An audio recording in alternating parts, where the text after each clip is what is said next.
is we're watching a lot what's happening in Ukraine, but we know that the conflict in Ukraine will have an impact globally on the food crisis.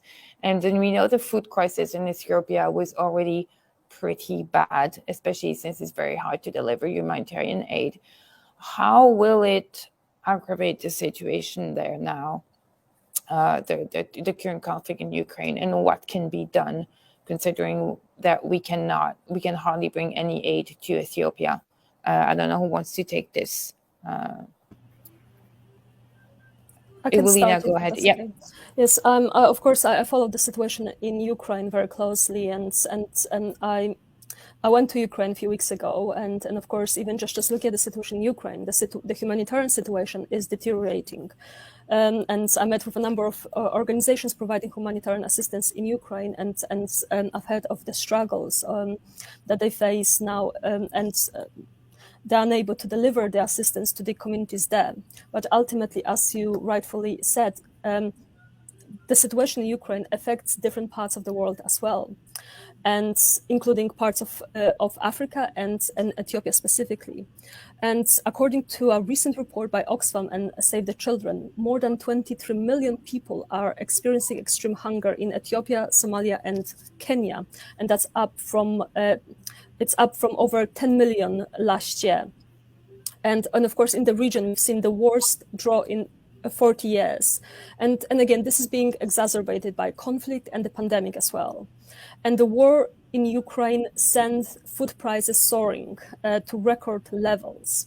And because of Putin's invasion of Ukraine, it disrupted shipments from countries which supply 90% of wheat in various parts of Africa, and especially in East Africa.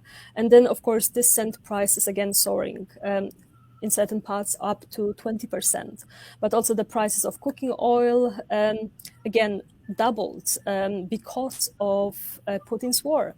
And I think it's something that we need to emphasize. Putin is aware of it, and he knew that attacking Ukraine will affect other regions as well. This is not something that would stop him from attacking Ukraine, but ultimately this is something what he will use to put even more pressure on Ukraine. So, of course, when we engage on the topic, we have to be very, very careful as well. And the only solution is really for the war to stop. Otherwise, of course, the humanitarian situation in Ukraine will get worse and worse. The humanitarian situation in other parts of the world, as affected by the war in Ukraine, will again get worse and worse. So, unfortunately, as long as the war is happening, we'll just see deteriorating humanitarian situation in different parts of the world. Thank you very much. Does anyone else wants? Yeah, I could just jump in really quickly. All of what we have heard is 100% accurate. But one thing I just want to flag too is that the risk isn't just in food security. Food security ultimately leads to scarcity and which will lead to conflict. So I've met with David Beasley from the World Food Program. He speaks about we can pay now to deal with the food crisis that's happening, or we can pay 1,000 times more in conflict and loss of life and suffering, human suffering in the future. And so right now is pivotal. And Canada has a role to play. We are a food exporter. We can play a role in this. We need to do what we can to support Ukraine to get the crops into the ground. A lot of that means things like demining, but it's also getting the grain out, finding land bridges where we can get the grain out of Ukraine. So there's a lot of things, a lot of moving parts on this. I'm going to be asking for a debate within the House of Parliament in Canada on food security, because I think it is one of the most pressing issues that is facing the global community right now. And Maria? Yeah, go ahead. The Ukraine situation as it may. Let me divert it to Tigray. The Tigray situation is much, much worse than the world has ever seen. And that's due to the conflict again.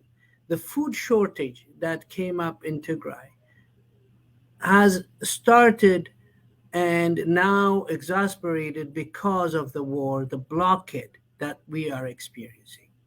Therefore, if there is any government, specifically the Canadian government, that had to somehow put a pressure on Ethiopian government should be access to fertilizers and things to be done in farming communities so that we can have a secure food situation.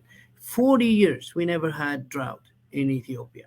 For 40 years now we do, because of a man-made situation.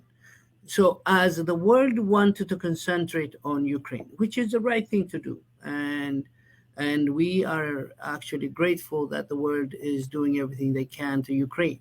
We wanted to make sure that the Tigrayan situation is tenfold worse than the Ukrainian situation. And the Canadian government knows about it. The politicians know about the Tigrayan crisis. They just decide not to do anything about it.